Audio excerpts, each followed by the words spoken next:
이 시간 생각할 하나님 말씀은 신약성경 누가복음 2장 1절에서 7절 말씀입니다.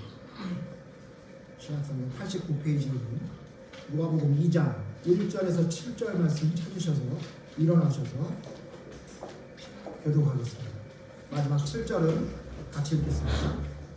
누가복음 2장 1절에서 7절 말씀입니다. 누가복음 2장 1절. 그때에 가이사 아구스도가 영을 내려 천하로 다 호족하라 하였으니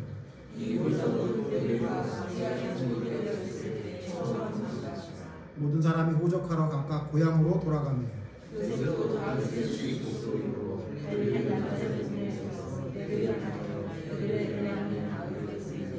그 약혼한 마리아와 함께 호족하러 올라가니 마리아가 이미 잉태하였더라.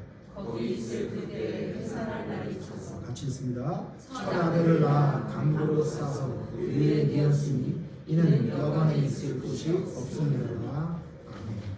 자리에 앉으십시오. 이번 주부터 다음 주, 그 다음에 우리 성탄절 예배까지 예수님에 대해서 좀 생각해보는 시간을 가지려고 합니다. 그래서 세 번에 걸쳐서 예수님에 관한 이야기를 좀 살펴보려고 하는데요. 오늘은 첫 번째, 뭐냐면 예수님의 0세부터 12세까지의 이야기를 좀 살펴봅니다. 그래서 제목을 예수님의 배경 그렇게 잡아봤는데요. 예수님이 본격적으로 하나님의 일을 감당하시기 전 그 어렸을 때의 그 예수님의 삶의 배경은 어땠는지를 통해서 그 말씀을 통해서 이 내용을 통해서 지금 살아가는 우리에게 하나님은 어떤 말씀을 전하시고 있는지에 대해서 좀 생각해 보려고 합니다. 먼저 여러분 예수님의 배경을 좀 살펴보죠. 예수님의 배경, 이 배경을 지금 요즘 많이 쓰는 말로 하면 스펙이라고 그러죠. 스펙이라고 하면 우리의 어떤 그 가지고 있는 어떤 그 배경들, 그 부모의 어떤 백그라운드라든가 아니면 나만이 가지고 있는 어떤 특별한 어떤 그런 것들을 이야기하잖아요. 그래서 예수님의 배경을 좀 살펴보면요, 참 재밌습니다. 뭐가 재밌냐면요, 예수님의 배경은 배경이라고 할 게 없습니다. 세상은 이렇게 말해요. 배경이 있어야 된다. 그 다음에 어디 줄을 잘 서야 성공할 수 있다. 뭐 이렇게 얘기하죠. 그래서 부잣집에 있는 아이들은 좋은 혜택을 많이 보고 똑똑한 부모의 자식들에게는 지식적으로 좋은 길이 열리지만 그러지 못한 부모들의 밑에 자라는 아이들에게는 그러한 혜택을 받지 못한다. 뭐 이렇게 보통 이야기하고 그게 당연하다고 생각하고 있죠. 그런데 성경의 내용을 자세히 보면요, 그런 얘기처럼 비성경적인 얘기가 없습니다. 그래서 오늘은 예수님은 도대체 어떤 백그라운드, 어떤 스펙을 가지고 자라셨는지에 대해서 한번 좀 살펴봄을 통해서 스펙이나 배경이라고 이야기하는 것이 믿음과 아무 상관없고 또 이 사회의 구성원으로 살아가는데 전혀 영향을 미치지 못한다라는 좀 그런 결론을 좀 이야기하려고 예수님의 배경을 좀 살펴보려고 합니다. 먼저 여러분 예수님에 대해서 좀 살펴보면요, 그 세상적인 기준으로 먼저 예수님을 살펴봅시다. 이 결혼정보회사라는 데가 있잖아요. 거기 보면은 제가 예전에도 한번 말씀드렸지만 남자와 여자를 보는 기준이 다르다고 그래요. 그 등급이 있다고 그러잖아요.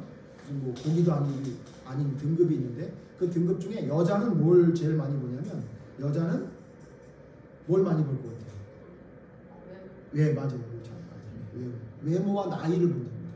그래서 아무리 다른 스펙이 좋아도 나이가 많거나 외모가 안 좋으면 등급이 뚝 떨어집니다.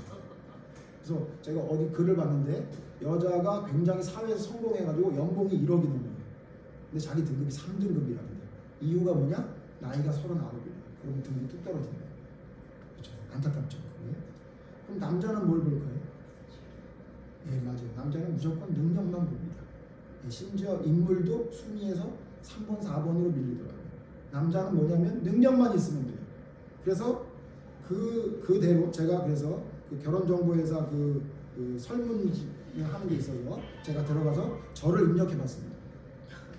저를 입력해봤더니 벌써 웃음이 나오네요. 가정을 어떻게 했냐면 제 나이인데 제가 아직 미운이라 하고선 쭉 이렇게 해봤더니 등급이 나오질 않아요. 나오지 않아요. 이건 등급이라 할 수가 없는 상황이 되는 거죠. 왜 그래요? 연봉이 얼마냐? 집이 있느냐? 뭐 이런 걸 얘기하는데 연봉도 일정하지 않다. 집은 없다. 있으면 월세인데 그 보증금도 아내 이름으로 되어 있다. 이렇게 하면 내 이름이 아니다 이러면 이거는 뭐 등급이 나올 수가 없는 거죠. 세상은 그렇게 등급을 매깁니다. 여러분은 등급이 어느 정도 되십니까? 아마 대부분의 사람이 상위 등급에 못 가죠. 세상의 기준으로. 자, 그렇다면 예수님은 몇 등급이나 되셨던 분일까요? 이런 생각을 가지고 좀 살펴봤더니 좀 재밌는 이해가 좀 나오는데요. 첫 번째 뭐냐면요. 그 백그라운드 집안 형편을 한번 좀 살펴봅시다. 예수님의 집안 형편. 아버지는 직업이 뭐였죠? 아버지는 목수였습니다. 여러분 지금도 목수라 그러면 뭐 그렇게 대단한 사람이라고 평가를 못 받지만 예수님 당시의 목수는요 그냥 막노동하는 사람입니다. 그냥 막노동하는 사람. 우리 표현이 좀 그렇지만 보통 그냥 노가다예요, 노가다. 그럼 예수님은 공생애 하기 전까지 아버지를 따라다니면서 뭘 했죠? 그걸 우리가 전문 용어로 데모도라고 합니다. 그냥 일당 받는 사람이에요. 그냥 따라다니고. 아버지가 목수니까 당연히 할 게 그거밖에 없었겠죠. 그러니까 여러분 예수님의 아버지는 그냥 목수였어요. 잘 아시는 대로 요셉 화이트 칼라가 아니라 블루 칼라. 저는 새롭게 말하는 블루 칼라도 아니고 블랙 칼라입니다. 블랙 흑수저입니다. 그냥 도저히 뭐 이거는 사회에서 별로 그렇게 존경받을 만한 것도 안 돼요. 그래서 여러분 아시죠? 예수님에 대해서 뭐라고 얘기할 때 그 동네 사람들이 뭐라 그랬어요? 저거 목수의 아들, 요셉의 아들 예수가 아니냐? 근데 지가 뭘 대단하다 그래? 이렇게 말을 했지 않습니까? 어머니는 마리아. 우리가 어머니 마리아와 요셉을 굉장히 좋게 보는데 세상의 기준으로 한번 보자는 얘기예요. 어머니 마리아는 뭐죠? 그냥 전업주부였나 봐요. 별거 없어요. 아버지가 노가다 뛰어서 돈 갖고 오면 그거 가지고 근근히 살아가는 그냥 전업주부. 성경에 보면 아이들도 무지하게 많이 나오는 걸로 보이죠. 성경에 기록된 그 말씀 그대로라면 아들이 넷이고 딸도 한 2명 정도 있었다고 전해져 내려오잖아요. 그러니까 전형적인 흥분의 집입니다. 돈은 많이 없는데 아이는 많이 그런 집이죠. 또 재밌는 이걸 좀 살펴보다 보니까 재밌는 건 뭐냐면 희한하게 마태복음 2장에 나오는 요셉의 이야기 이후에 요셉에 관한 이야기는 성경에 언급이 안 돼요. 아버지 요셉에 대한 언급이 없어요. 여러분 마태복음 2장 보시면 그 꿈의 현몽에서 아내를 데려오라고 할 때 요셉에게 나타나시고요. 그 마태복음 2장에 보면 요셉에게 하나님이 3번이나 천사를 통해 알려주세요. 첫 번째는 아내를 데려와라 그럴 때 네 그러고 나타나고, 두 번째 너 아무래도 안 되겠다. 예수님을 죽이는 자가 있으니까 애굽으로 도망가라고 할 때 누구에게 나타나냐면 마리아에게 나타난 게 아니라 요셉에게 현몽하여 이르기를 가라 그래요. 그리고 또 돌아오라고 할 때도 누구에게 나타나요? 요셉에게 나타나요. 자, 마태복음 2장에 보면 요셉이 굉장히 아버지로서 큰 일을 하는 것처럼 보여요. 하나님이 그와 이야기하시고 어떻게 해라 이런 걸 지시하시는 요셉으로 나와요. 또 그 요셉의 모습을 보면 야 정말 자기 아이가 아님에도 불구하고 그 여자를 해하려고 하는 게 아니라 가만히 끊으려고 했던 그 인성 좋은 요셉으로 그려지지만 그거 말고는 요셉에 대한 기록이 없어요. 그래서 혹자는 뭐라고 얘기하냐면 아마도 요셉이 일찍 죽은 게 아니냐라고 할 정도로 요셉에 대한 이야기가 언급이 되고 있지 않고 있습니다. 이게 무슨 얘기죠, 여러분? 만약에 그 말이 정말 사실이라면 어린 예수님은 아버지를 일찍 여의고 그냥 헐 어머니에서 자란 것이라고밖에 볼 수가 없는 거죠. 만약 그게 사실이 아니더라도 요셉은 그 이후에 별로 존재감이 없어요. 그냥 뭐 이야기가 없어요. 마리아의 이야기만 좀 나오지 요셉은 언급이 없다는 얘기죠. 그러니까 무슨 얘기예요? 아버지는 여인을 너무 지고지순하게 사랑하는 순진한 아버지였으나 별로 능력이나 신앙이나 재력이나 별로 없었던 사람인 것처럼 보이죠. 별로 좋지 않아요. 그 다음에 여러분, 예수님이 태어난 곳이 어디죠? 예, 호적하러 가다가 거기서 태어났잖아요. 그리고 사신 곳이 어디죠? 주로 계속 머물러 있던 곳이 나사렛이죠. 그래서 예수님을 나사렛 예수 그러잖아요. 근데 여러분, 나사렛이란 동네가 어떤 동네였죠? 나다나엘이 빌립이 나사렛에서 메시아가 태어났다는 얘기를 듣고 뭐라 그래요?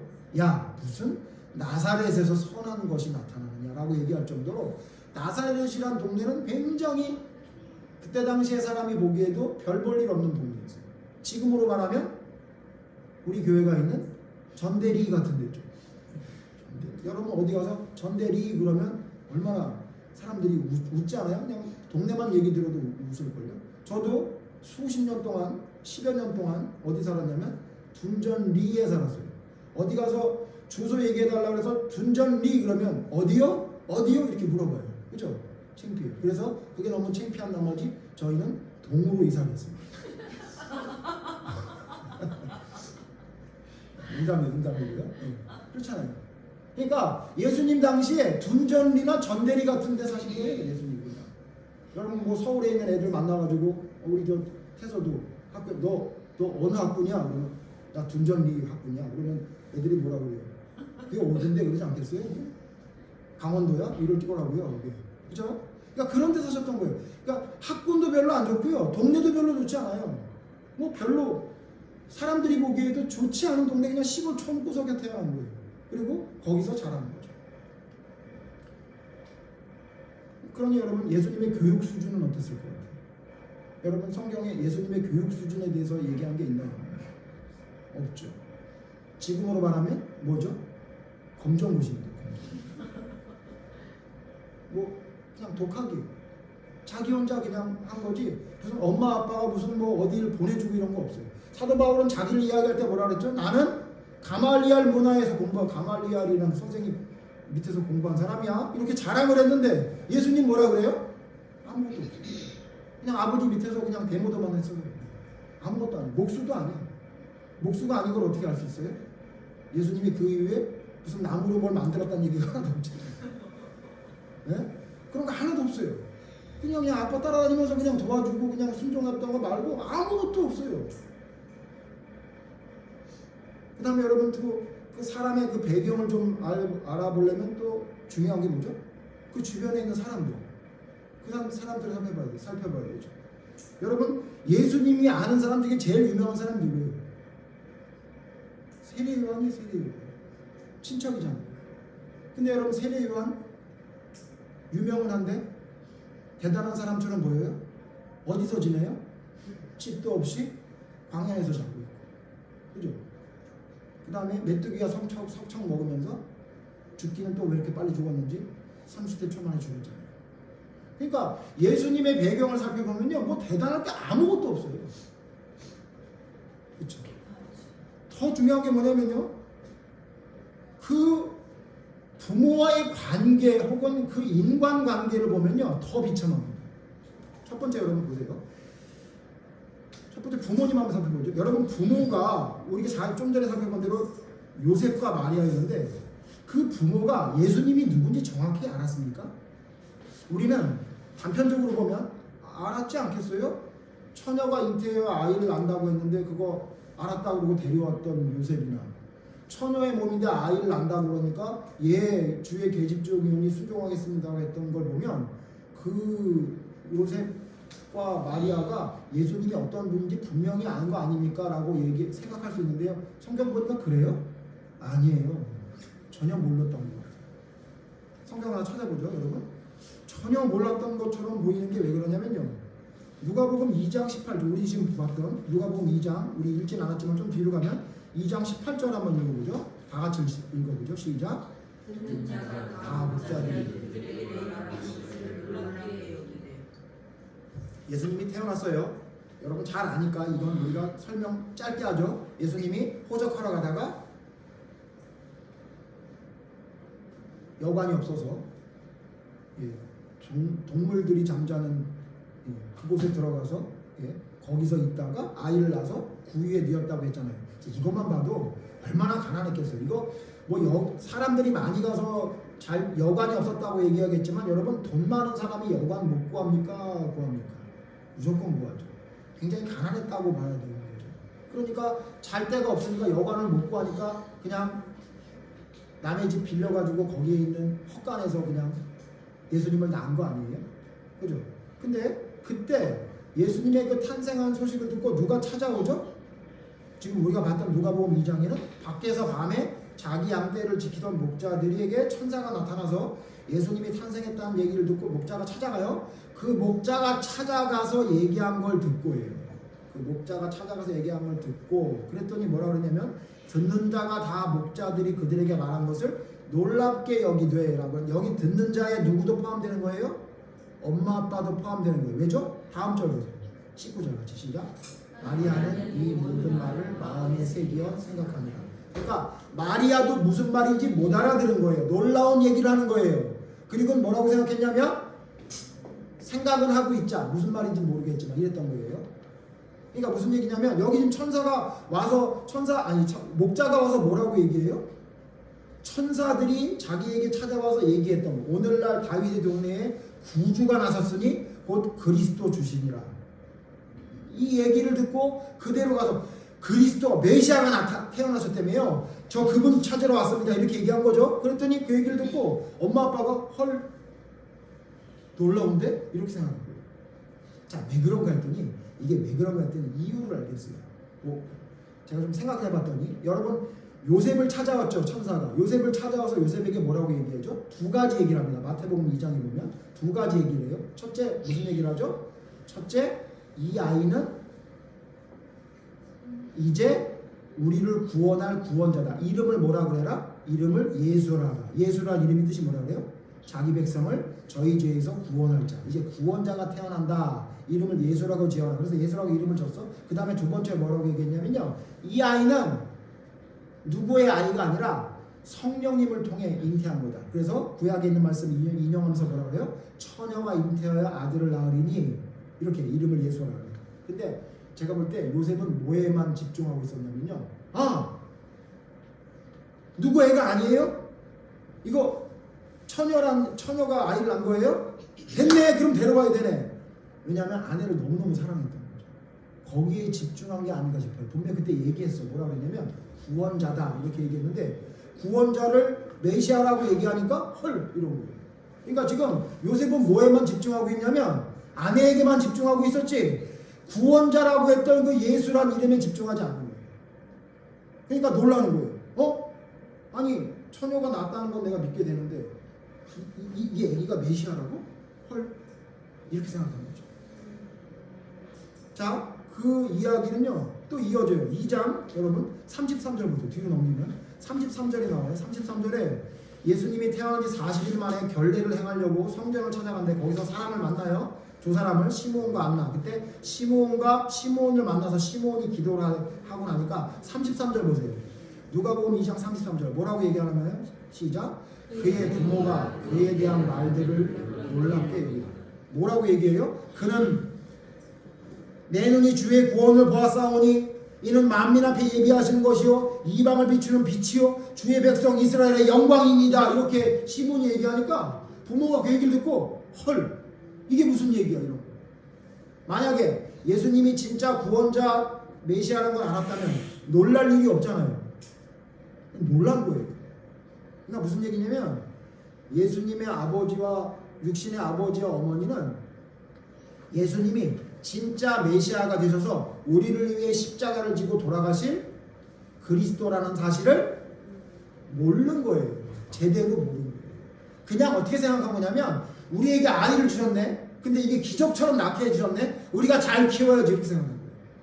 근데 사람들이 와서 뭐라고 얘기하니까 헐 이게 뭐지? 헐 이게 뭐야? 이러고 있는 거죠. 여기만 아니에요.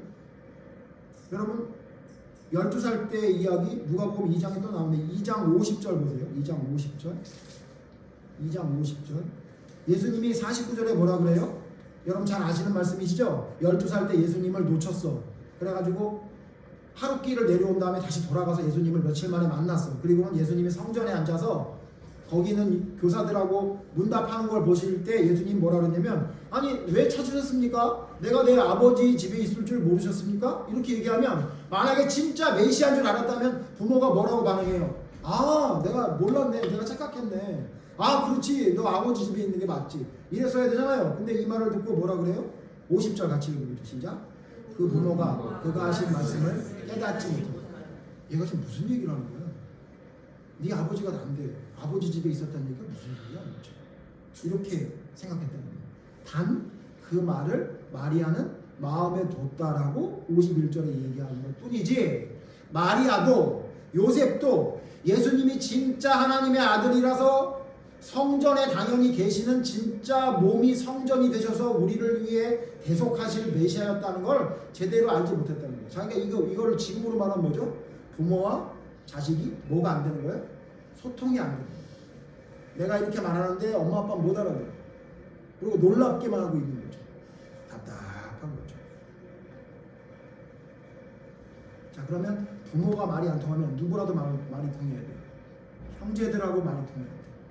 자, 그럼 예수님은 형제들하고 말이 통했나요? 안 통했나요? 안 통했어요. 심지어 형제들이 예수님을 뭐라고 생각했죠? 미친놈이라고 생각했어요. 성경 찾아봅시다. 요한복음 7장, 먼저 마가복음 3장 보세요. 마가복음 3장 20절에 보세요. 마가복음 3장 20절에 보면 형제들과 예수님과의 관계를 알 수 있는, 짐작할 수 있는 내용입니다. 마가복음 3장 20절 제가 있습니다. 여러분 따라오세요. 몇 절 더 읽겠습니다. 마가복음 3장 20절. 집에 들어가시니 무리가 다시 모임으로 식사할 겨를도 없는지라. 예수님이 공생애를 시작했어요. 손 마른 자를 막 고치시고 병자를 고치시고 막 12제자를 세우시고 막 놀라운 일들이 일어나기 시작해요. 그때 예수님이 사람들이 너무 많이 오니까 막 밥 먹을 겨를도 없이 막 바쁘게 사람들을 고쳐주고 막 이야기하고 있어. 그때 누가 나타나요? 예수님의 친족이 나타나요. 21절 같이 읽어보죠. 시작. 예수의 친족이 듣고 그를 붙들어나니 이는 그가 기사가 하는. 예수님의 친족, 여기 친족이라고 했는데 원어에 있는 말씀을 그대로 보면 그에게 속한 자들, 아니면 그의 곁에서 난 사람들, 이렇게 해석할 수 있대요. 그래서 이거는 예수님의 진짜 형제이거나 아니면 친척들을 말하는 걸 수 있다라고 하는데, 이 뒤에 있는 말씀을 보면 이거 예수님의 친형제들이 왔다고 보는 게 더 성경적이거든요. 어쨌든 예수님의 친족들이 와서 예수님을 붙들고 뭐라 그래요? 붙들어서 나오려고 그래요. 왜 그래요? 사람들이 그를 미쳤다는 얘기를 듣고 그랬대요. 자, 그러면 사람들이 예수님 보고 미쳤다, 뒤에 보면 바알세부의 힘을 빌어가지고 귀신을 내쫓는다는 그 이야기, 그래서 미친놈이라는 이야기를 듣고 만약에 형제들이 진짜 예수님을 신뢰하고 믿고 따랐다면 뭐라고 하는 게 맞아요? 예수님을 붙들러 오는 게 맞아요? 아니면 그 말한 사람하고 만나서 따져야 돼요? 후자잖아요. 근데 이 형제들은 어떻게 하냐면요, 예수님이 미쳤다는 소리를 듣고 예수님을 붙들러 가요. 왜 붙들러 가요? 미쳤으니까. 미친 짓 하지 마라. 확인하려고. 아니면 못하게 하려고. 그거 아니에요? 만약에 정말 예수님과의 소통이 있었다면, 너 우리 형한테 왜 그래? 우리 형이 미쳤다고? 웃기는 소리 하고 있는데 뭐가 미친 거야? 이렇게 얘기를 해줘야 되잖아요. 근데 뭐라 그래요? 맞아, 우리 형 미친 거 같아. 그럼 저는 좀 남사롭지 않습니다. 자, 여기 또 하나 있어요. 이거 말고 형제들이 또 뭐라고 하는 내용이 나오냐? 요한복음 7장 보세요. 요한복음 7장에 보면 아예 대놓고 하는 얘기가 나와요. 요한복음 7장 보세요. 요한복음 7장을 보면요, 7장 제가 있습니다. 1절부터 제가 있습니다. 그 후에 예수께서 갈릴리에서 다니시고, 자, 여기 그 후가 뭔지 아세요? 요한복음 6장에 무슨 내용이 있죠? 요한복음 6장에 무슨 내용이냐면요, 오병이어로 많은 사람들이 놀라고 예수님을 따라와요. 근데 그 따라온 사람들한테 예수님이 배 타고 따라왔던, 그 열심으로 따라왔던 사람들에게, 그 많은 무리에게 예수님이 갑자기 폭탄 같은 이야기를 해요. 뭐라 그래요? 내 살과 내 피를 먹어라, 그렇게 얘기해요. 너희가 이적을 보고 따라온 것이 아니요 떡 먹고 배부름이라, 뭐 이렇게 얘기하면서 내 살과 내 피를 먹지 않으면 절대로 너희는 하나님의 사람이 될 수 없다, 뭐 이런 얘기를 하니까 말도 안 되는 소리야. 그러고 어떻게 해요? 사람들이 다 가요. 그리고 예수님이 예수님 앞에 누구만 남아요? 12제자만 딱 남아요. 그래서 예수님이 너희도 가려느냐 그랬더니 안 갑니다. 이 다음이에요. 그러니까 예수님에게 구름대같이 많이 모여서 식사할 겨를도 없던 예수님이 하나님의 말씀을 올바로 전했더니 사람들이 다 도망갔어요. 그래서 예수님이 12명만 남겨놓은 다음에 집으로 온 거예요. 자, 예수님의 기분이 어떻겠어요? 이건 뭐 떡 먹을 때만 날 쳤더니 하나님의 말씀을 올바로 전했더니 다 날 죽이려고 미친놈 취급해? 그리고나 예수님이 제가 생각하는 거예요. 터벅터벅 집으로 왔겠죠. 그랬더니 그 모습을 보고 형제들이 뭐라 그러는 게 맞아요? 형, 진짜 사람들 못됐다. 형이 뭐 해줄 때는 그렇게 막 따라다니고 그러더니 못 알아들을 얘기를 몇 마디 했다고 다 가네. 형 괜찮아? 기분 괜찮아? 뭐 맛있는 거 해줄까? 뭐 이래야 되나 형제라면. 형제가 뭐라 그러는지 볼까요? 3절 보세요. 3절. 7장 3절 보죠. 7장 3절 봅시다. 넘어가서 시작. 그 형제들이 4절 스스로 나타나기를 구하면서 묻혀서 일하는 사람이 없나니 이 일을 행하려 하거든 자신을 세상에 나타내소서 하니. 이게 무슨 얘기냐면요, 예수님이 이제 집에 있단 말이에요. 근데 이제 명절이 되니까 초막절이 돼서 이제 성전으로 가야 돼요. 근데 예수님이 어떻게 하냐면 안 가겠다는 거예요. 나는 안 간다 이렇게 얘기하는 거예요. 근데 문제는 뭐냐면 형제들이 예수님이 안 간다고 하니까 기분이 안 좋고 뭐 안 좋은 일이 있나 보다. 그래 얘기를 들었더니 뭐 사람들이 다 도망갔다며. 그러면 너 집에 있어 이렇게 얘기하는 게 아니라 집에 있는 예수님이 불편한 거야. 형제들 집에 있는 예수님이 불편해. 그래서 어떻게 하냐면요, 아니 왜 집에 있어요? 빨리 나가야지. 아니 스스로 나타나기를 구하면서 묻혀서 일하는 사람이 어딨냐. 무슨 얘기예요? 아니 하나님의 말씀을 전한다고 해서 집구석에 처박혀 있는 사람이 어딨어. 나가야지. 나가라고. 나가야 된다고. 근데 여러분 왜 나가려고 하면 안 되는지 아시죠? 아까 7장 1절 제가 안 읽었습니다. 어떻게 읽었나요? 유대인들이 죽이려 함이로라. 아니 지금 예수님이 나오기만 하면 예수님을 죽이려고 그러는데 형제들은 어떻게 하냐면 아니 나가야지. 무슨 얘기예요? 나가서 죽든지 말든지 얘기잖아요. 이 얘기를 뭐라 그래요? 5절 보세요. 5절 이렇게 얘기하고 있어요. 이 형제들의 마음을 5절 같이 읽죠. 요한복음 7장 5절 시작. 이는 그 형제들까지도 예수를 믿지 않냐. 그게 진짜 자기 형이 밖에 나가서 하나님 말씀을 전해야 되니까 나가라고 하는 얘기인 줄 알았더니 그게 아니라 예수님을 안 믿은 거예요.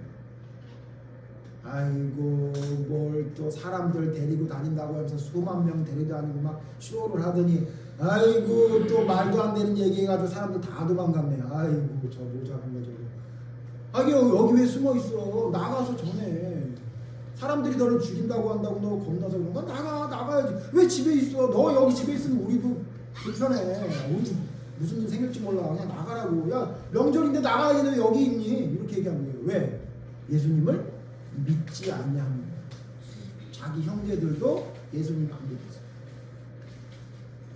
그래서 여러분 저는 이 말씀 생각하면서 예수님이 마태복음 8장 20절에 나는 머리 둘 것도 없다라는 이야기가 집도 없고 가난하다는 이야기만 이야기한 게 아니라 나는 아무도 내 마음을 알아서 나와 이야기할 사람이 한 사람도 없는 외로운 사람이라는 것도 이야기하는 것으로 보는 것이 성경적인 것 같아요.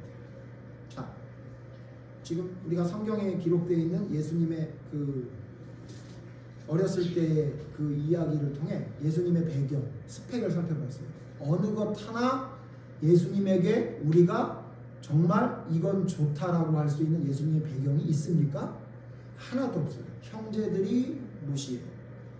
부모가 못 알아들어요. 주변에 있는 사람 중에 유명한 사람 아무도 없어요. 교육도 못 받았어요. 할 줄 아는 거는 아버지 따라다니면서 따라하는 데모도밖에 할 줄 몰라요. 아무것도 없어요. 아무것도. 아마 제가 농담처럼 이야기하는 거지만 아마 결혼정보회사에 등록을 했다면 저보다 더 아래 등급이 예수님이었어요. 맞습니까? 아닐까요? 그렇죠. 여러분 예수님이 태어남부터 예수님의 자란 배경을 통해 쭉 살펴보면요, 예수님은 커리어, 무슨 백그라운드, 스펙 이런 거 없어요. 이런 거 없다고. 아무것도 없어요. 그런데 여러분, 그 예수님이 누구셨죠? 우리를 위해 돌아가신 메시아였다. 사람들이 왜 예수님을 따라가지 않았습니까? 예수님의 그 백그라운드를 보고 예수님이 메시아라고 생각할 수 없었던 거예요. 자기들이 생각하는 기준, 자기들이 생각하는 어떤 생각 안에서의 예수님의 모습이 도저히 받아들일 수 없는 사람이었기 때문에 예수님이 무슨 이야기를 해도 그 얘기에 귀를 기울이지 않았거든요. 여러분, 정말 가지고 있는 스펙으로 그 사람을 판단한다면 저는 그건 동물의 왕국 같아요. 동물의 왕국. 여러분, 동물의 왕국 아시죠? 동물들에는 누가 캡이죠? 힘센 놈. 네? 호랑이, 사자. 그 호랑이 사자들 중에서도 어떤 놈이요? 더 크고 더 이빨이 더 길고 더 힘이 센 놈. 그 놈이 왕이잖아요. 근데 여러분, 지금 사람이 사는 우리 세상인데 우리 사람의 세상도 동물의 왕국하고 비슷하지 않아요? 예? 비슷하지 않냐고. 여러분, 동물의 왕국에서 혹시 다리 저는 사자가, 다리가 부러져서 쩔뚝거리는 사자가 왕초가 되는 거 본 적 있으세요? 아니요, 도태돼요. 그죠? 어디 병에 걸린 호랑이가 그 정글의 왕이 되거나 밀림의 왕이 된 거 본 적 있으세요? 없잖아요. 그러나 여러분, 사람은 어때요? 사람은 그 사람의 가지고 있는 배경이나 건강 상태나 그 사람의 어떤 가지고 있는 어떤 그런 커리어나 그런 스펙 때문에, 스펙과 상관없이 그 사람이 세상을 살리기도 하고 사람을 살리기도 하고 놀라운 일도 행할 수 있는 게 바로 사람이잖아요. 그런데 지금 점점 세상이 어떻게 변하고 있냐면 전부 동물의 왕국처럼 되고 있어요. 겉으로 보기에 대단해 보여야 되고 가지고 있는 능력이 대단히 힘이 있어야 되고 무엇인가 대단한 게 있는 사람은 존경받는 동물의 세계가 되고 있다. 그런데 뭔가 가지고 있지 않고 뭔가 좀 부족한 사람은 뭐예요? 인싸? 아싸? 아웃사이더? 이딴 소리 하면서 뭔가 가지고 있는 사람은 대단한 사람이고 뭔가 부족한 사람은 루저라고 이야기하면서 그걸 당연하게 받아들이는 시대가 되고 있어요. 예수님 당시에도 그때 당시 사람들은 그런 생각에서 벗어나지 못합니다. 그러니까 예수님을 받아들일 마음이 없는 겁니다. 아무리 대단한 말씀을 전해도 아무리 대단한 능력을 행하는 것을 자기 눈으로 봐도 못 믿는 거예요. 왜? 그거보다 더 중요한 게 있다고 생각하는 사람들이. 그래서 이 말씀을 통해 두 가지를 생각해보고 마치려고 합니다. 두 가지. 이걸 통해 우리가 뭘 알아야 되느냐. 첫 번째 뭐냐면요, 과거가 현재를 좌우하게 놔두지 말자. 다시요. 과거가 현재를 좌우하게 놔두지 말자. 요즘 그 심리학에서는요, 그런 실험을 통해 가지고 증명되는 이야기들이 많이 나온다고 합니다. 과거에 내가 겪었던 어떤 일 때문에 나의 지금의 삶이 피폐하게 됐다라는 게 이 심리학에서는 당연히 받아들였거든요. 예를 들면 어렸을 때 트라우마가 있으면 그 트라우마 때문에 내가 지금 이렇게 모자란 모습이 나타난다. 뭐 이렇게 보통 이야기하고 있는데 요즘 점점 뭐가 나타나냐면요, 수십 년 동안 추적 조사를 해봤더니 어렸을 때 불우하게 자라거나 우리가 말하는 아주 놀라운, 아주 감당하기 어려운 경험을 했던 사람들이 오히려 성공한 사람이 더 많더라는 거예요. 오히려 편안하게 살았던 사람들이 나중에 추적 조사해봤더니 나중엔 별 볼 일 없거나 죄를 짓는 사람들이 많이 있다는 게 발견됐다는 거예요. 무슨 얘기죠? 과거가 나의 현재를 조명한다고 이야기하는 것이 어쩌면 잘못된 거일 수 있다라는 이야기가 점점 증명되어지고 실험을 통해, 연구를 통해 나타나고 있다고 이야기하고 있더라고요. 여러분, 제가 오늘 심리학 얘기하려는 게 아니라 여러분 진짜 우리의 과거에 어떤 겪었던 일이 우리의 현재를 좌우하는 게 맞습니까? 그건 여러분 완전히 과거지향적으로 사는 패배자의 삶이에요. 옛날에 내가 어땠는데, 옛날에 내가 그것 때문에 지금 이럴 수밖에 없지, 그렇게 이야기하는 그런 사람들이 결국은 과거지향적이에요. 지금 현재와 미래를 바라보는 게 아니라 옛날에 겪었던 일만 계속 되뇌이면서 마치 치매 환자처럼 했던 얘기 또 하고 했던 얘기 또 하고 하면서 그냥 그 이야기의 틀을 벗어나지 못하는 그런 사람으로 살아가는 게 여러분 믿음의 사람이 아니라는 겁니다. 왜? 예수님의 과거는요 하나도 이야기할 만한 거리가 없어요. 그런데 그 예수님이 바로 우리를 위해 돌아가신 메시아가 됐다는 사실을 여러분 기억하신다면 여러분의 과거에 여러분 겪었던 어떤 일들이 있어요? 그것 때문에 여러분의 지금 현재와 여러분의 미래를 그거를 좌우하게 내버려 두지 마십시오.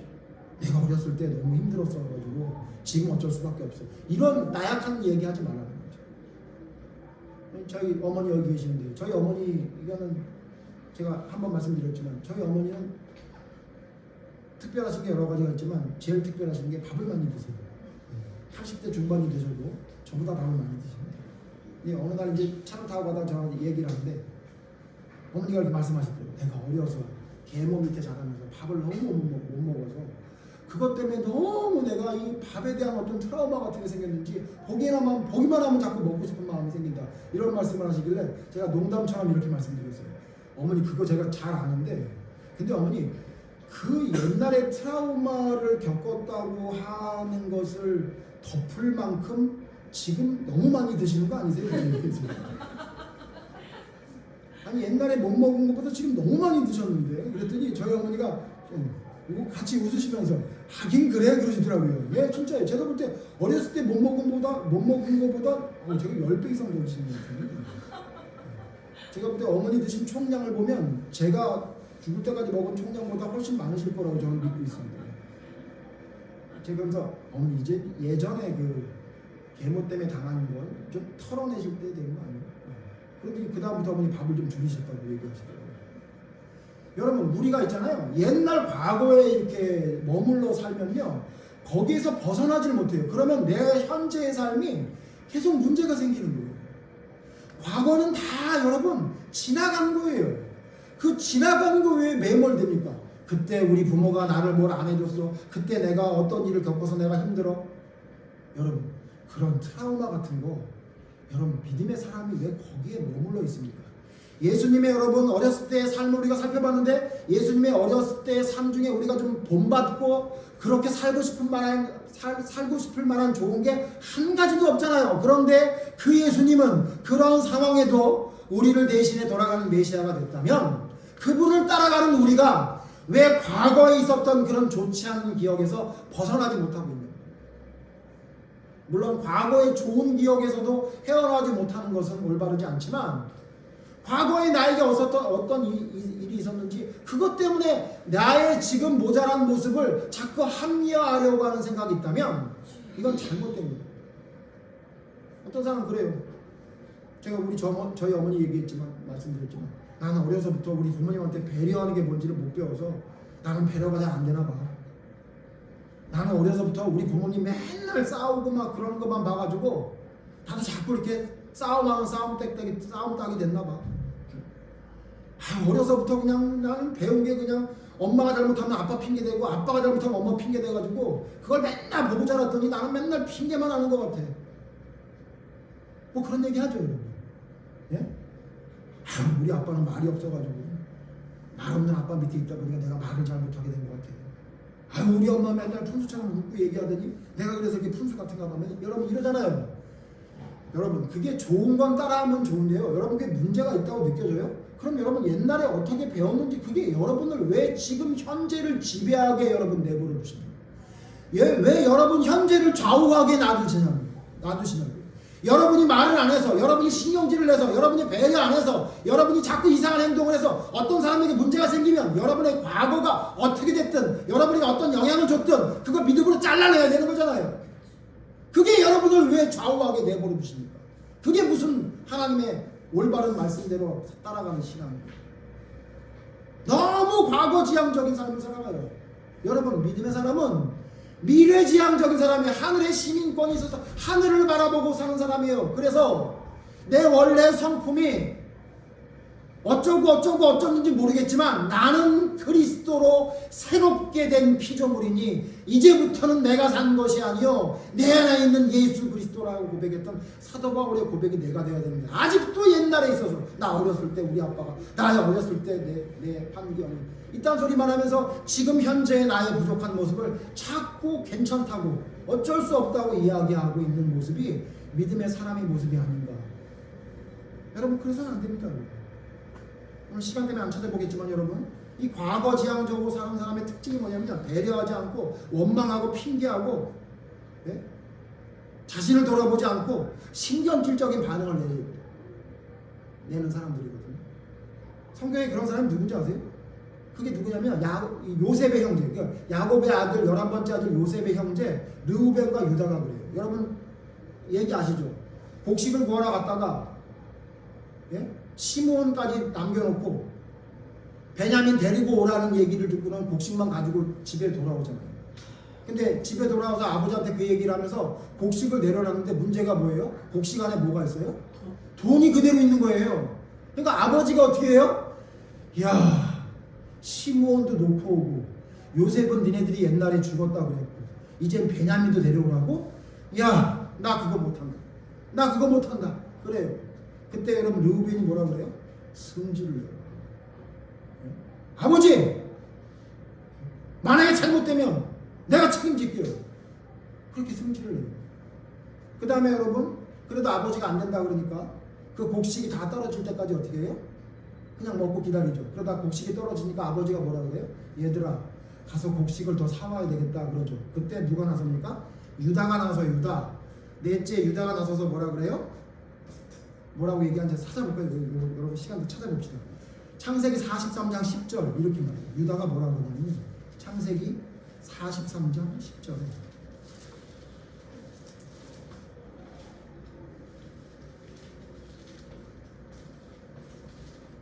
창세기 43장 10절 여러분 같이 읽죠? 시작. 우리가 지체하지 아니하였더라면 벌써 2번 갔다 왔습니다. 다 안 읽겠습니다만 뭐라 하냐면 아버지 그때 가라고 했을 때 갔으면은 벌써 2번은 갔다 왔겠네. 아버지 걱정하지 말라고요. 내가 책임질게요. 그러면서 아버지 탓을 해요. 참 웃기지 않아요? 여러분 지금 이런 사단이 왜 일어난 거죠? 왜 이렇게 복잡하고 어렵고 이런 일이 왜 일어나죠? 뭐 때문에 일어난 거죠? 여러분 원인이 뭐죠? 요셉 팔아먹어서 생긴 일이잖아요.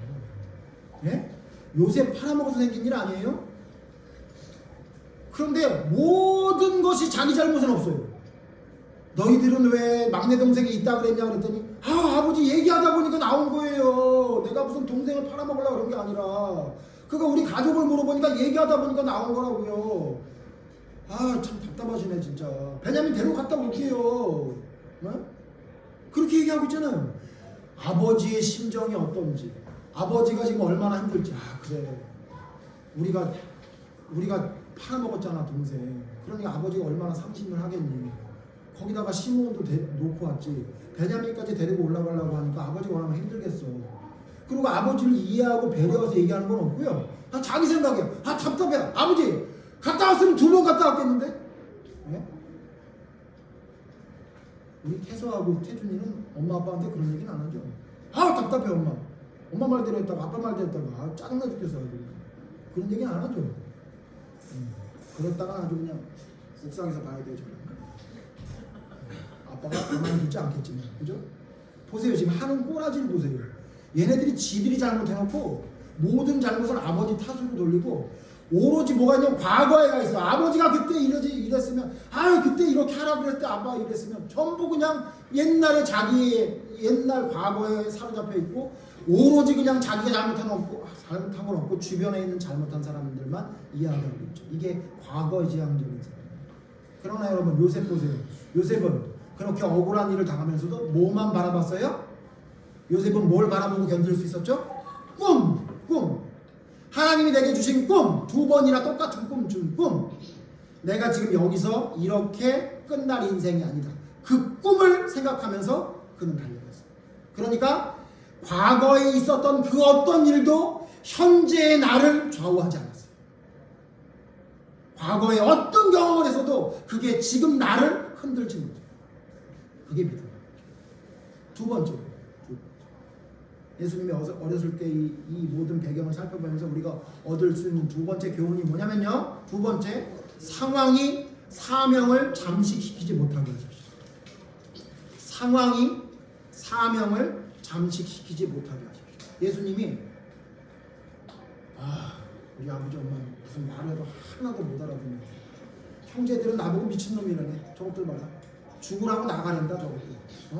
야 저게 형제냐 저것들. 야 이것들을 보고 내가 제자들이라고 생긴 놈들은 다 하나같이 그냥 그냥 오합지졸이고 어떻게 저런 놈들하고 내가 뭘 하나. 하나님 나 도저히 못하겠어요. 뭐 이런 거지 같은 것들을 내 옆에 줘가지고 나 이거 안 할래요. 이렇게 여러분 얘기했어요 예수님이?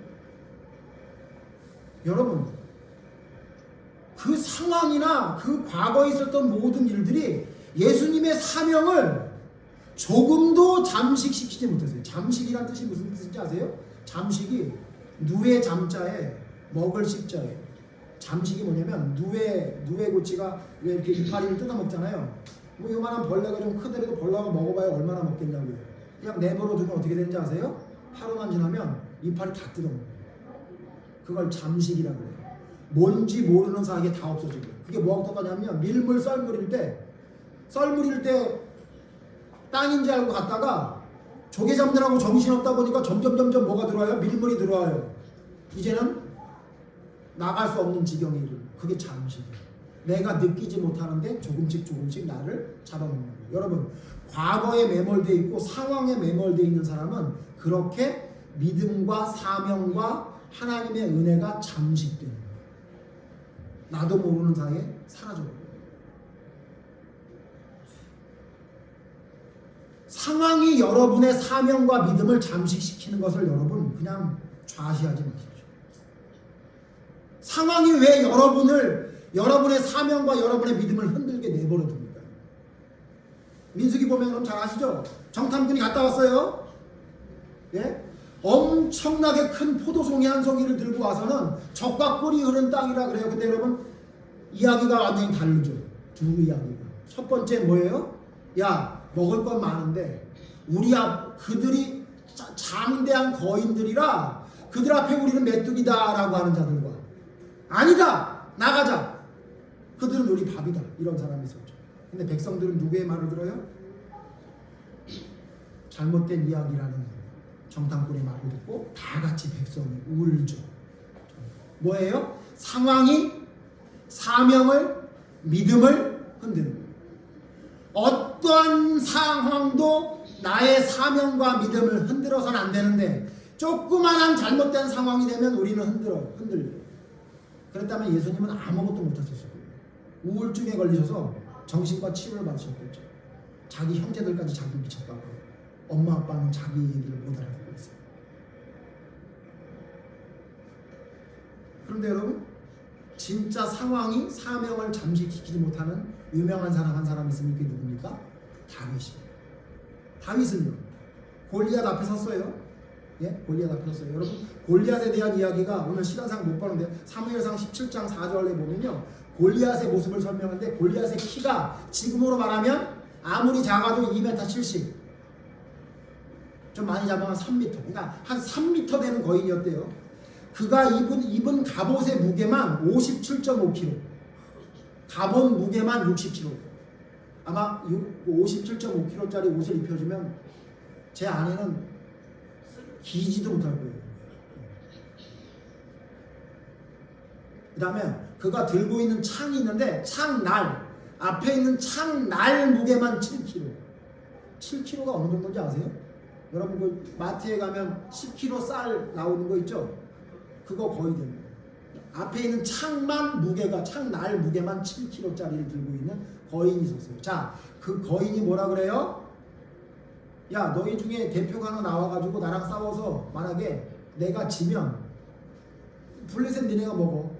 대신 니네가 지면 니네 나라 우리가 먹는다. 이러고 조롱하고 있는 거예요. 그런 걸 봤어요, 여러분. 그런 걸 보고 여러분 다윗이 형들에게 먹을 거 갖다 주러 갔다가 그 말하는 걸 보고 다윗이 뭘 합니까? 뭐래요? 상황을 봐요, 안 봐요? 상황이 자기의 믿음과 자기의 것을 흔들지 못해요. 뭐라 그래요? 내가 저놈 죽이면 나한테 뭐 줄 겁니까? 이래요. 내가 저놈 죽이면 왕이 뭘 준다고 합니까? 이렇게 얘기해요. 그러니까 사람들이 뭐라 그래요? 야, 딸 준다 그랬어. 그래요? 그래요. 그랬더니 그 얘기를 누가 들어요? 형이 듣고 뭐라 그래요? 이런 교만한 놈의 새끼 그래요. 이런 교만한 놈의 자식. 네가 전쟁에 대해서 뭘 안다고 자식아. 네가 나가서 이긴다 그래. 야, 우리는 무슨 군인이 아닌 줄 아냐? 상황을 봐보라고. 상황을 보라고. 상황을. 제 키를 봐. 제 갑옷 좀 봐봐. 뭘 던져도 갑옷에 뭐 화살도 들어가지 않게 생겼어. 갑옷만 60kg라고. 저 창 봐라고. 창. 야, 창이 내 머리보다 더 무거워. 어? 쟤하고 어떻게 싸우니? 너 뭐 알기나 해? 기껏해야 목동 노릇이나 하다가 돌팔매질 해가지고서는 무슨 늑대나 이런 거나 좀 내쫓아놓고서는 지가 뭐 잘났다고 무슨 전쟁이나 뭐 해본 마냥 까불고저래. 여러분, 형이 오케이, 형이 이 교만한 놈아 집으로 가라 이렇게 얘기해요. 자, 근데 여러분, 다윗이 그 얘기를 듣고 어떻게 행동한다고요? 형의 말을 들은 채도 아니에요. 그리고 뭐라 그래요? 왕 앞에 섭니다. 아시죠? 왕 앞에 서서 뭐라 그래요? 저를 보내주시옵소서. 제가 죽이겠습니다. 그래요. 왕이 물어봐요. 너의 스펙이 어떠냐? 그랬더니 뭐라고 물어봐요? 저요? 저 목동일 했습니다. 제가요, 양문 지키다가 맹수들이 오면 다 그냥 제가 다 무찔러 버렸어요. 그걸 듣고 사울이 뭐라 그래요? 이야, 너 스펙 기가 막히구나. 그래요? 여러분, 동네에서 동물 몇 마리 죽인 것 같고 전쟁에 내보내는 사람이 있습니까? 여러분, 다윗의 스펙이 그게 다였다는 거예요. 그리고 그의 무기는 뭐였어요? 돌멩이 몇 개였대요. 돌멩이 5개. 자, 그 스펙 가지고 다윗은 하나님 앞에 서서 뭐라고 얘기해요? 잘 아시지만 찾아봅시다. 이 찾아보고 마칩니다. 죄송해요. 오늘도 길었죠. 짧게 한다고 마음으로 회개합니다. 사무엘상 17장 보세요. 사무엘상 17장 우리가 잘 알지만 다윗이 그런 말도 안 되는 갑옷도 안 맞아서 입지 못하고 나가면서 다윗이 뭐라고 그럽니까? 그 유명한 말입니다. 사무엘상 17장 45절 45절 다 같이 읽읍시다. 45절 시작. 다윗이 블레셋 사람에게 이르되 너는 칼과 창과 단창으로 내게 나아오거니와 나는 만군의 여호와의 이름 곧 내가 모욕하는 이스라엘 군대 하나님의 이름으로 내게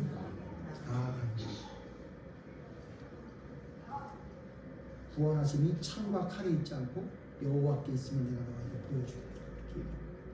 아무도 안 믿었습니다. 다윗이 골리앗을 이길 거라고. 예? 그가 가지고 있는 무기를 보고 더 웃었을 겁니다.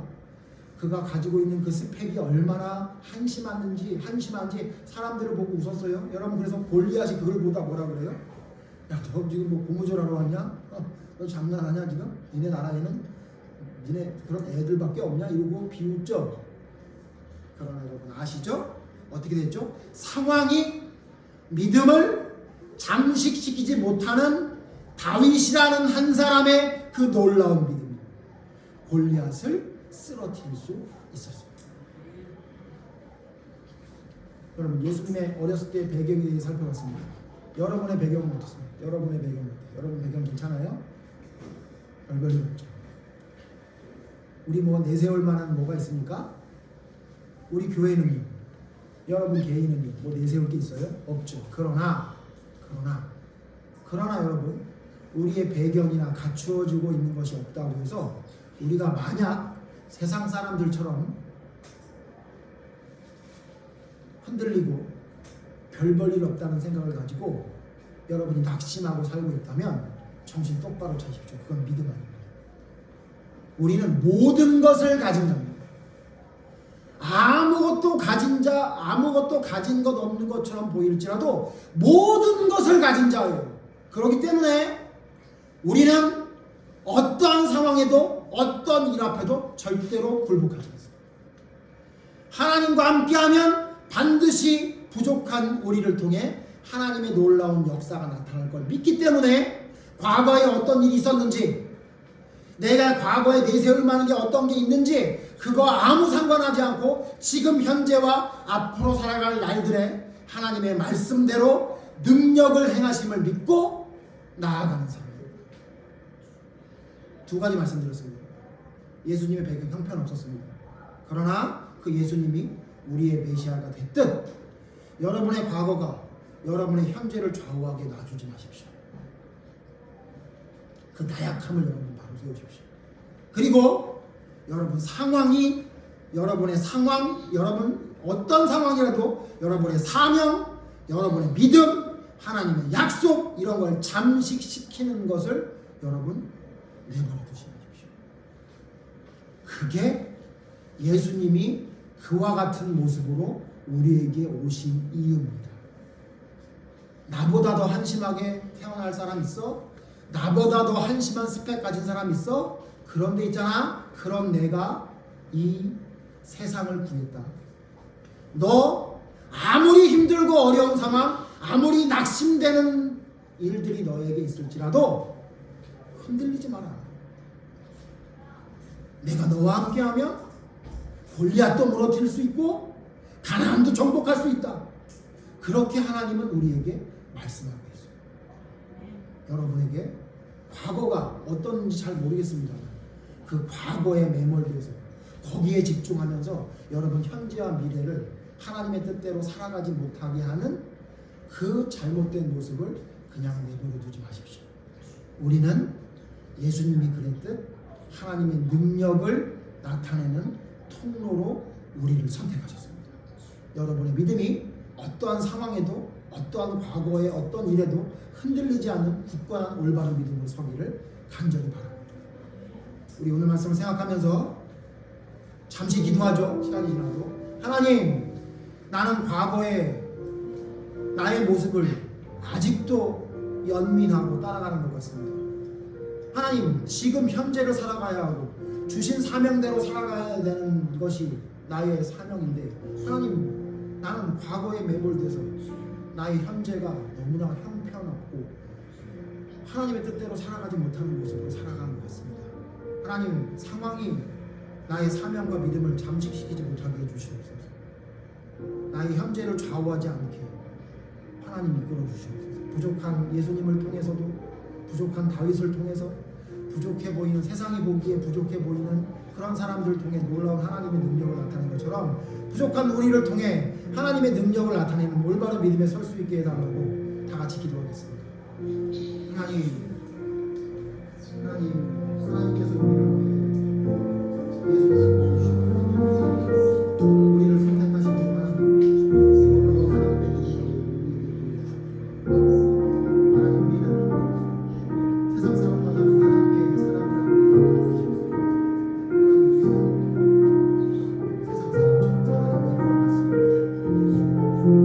나의 과거에 나의 현재를 사명대로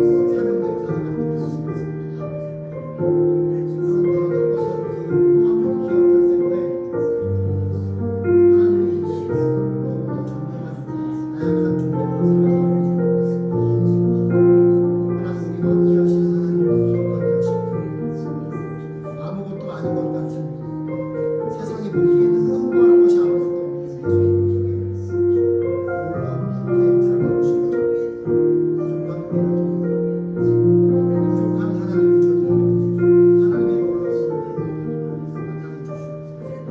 주님의 삶을 감당할 수 있는 절대로 어떠한 상황 때문에 흔들리지 않는 굳건한 믿음의 모습을 서서 하나님의 삶을 감당할 수 있는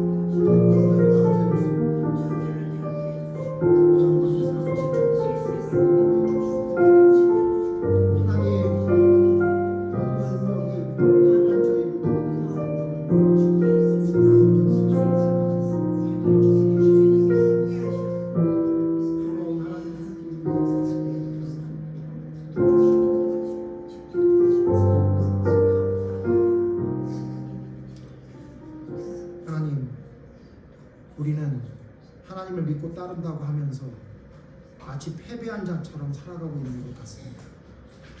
하나님, 놀라운 승리를 우리에게 주신 죄에서의 해방을 주신 그 기쁨을 온전히 삶 속에 온전히 녹여내지 못하는 것 같습니다.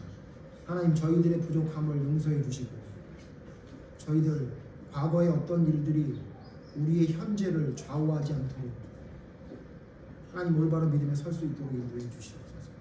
어떠한 상황이 우리의 사명과 믿음을 조금씩 잠식시키는 것을 좌시하지 않도록 인도해 주시옵소서.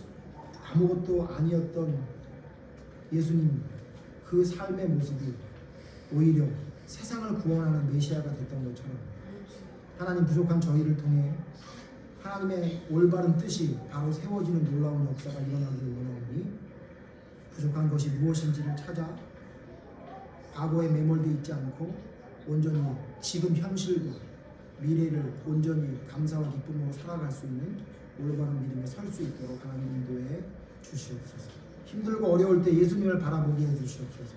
낙심되고 근심될 때 예수님을 바라보게 해 주시옵소서. 그 하나도 흠모할 것이 없는 상황 속에서도 그 사명을 묵묵히 감당하셨던 그 예수님을 바라보며 내 안에 계신 성령님을 통해 그 예수님과 함께 동행할 수 있는 기쁨을 누리며 살아갈 수 있는 것이 우리의 믿음의 삶이 될 수 있도록 하나님 인도해 주셔서 주님, 흔들리지 않고 올바른 믿음을 바로 세울 수 있는 주님의 종으로 설 수 있도록 하나님 저희를 붙잡아 주시옵소서. 믿음대로 될 줄로 믿사오니 올바른 믿음 안에 온전히 설 수 있도록 저희를 인도해 주시옵소서. 예수님 이름으로 기도드립니다.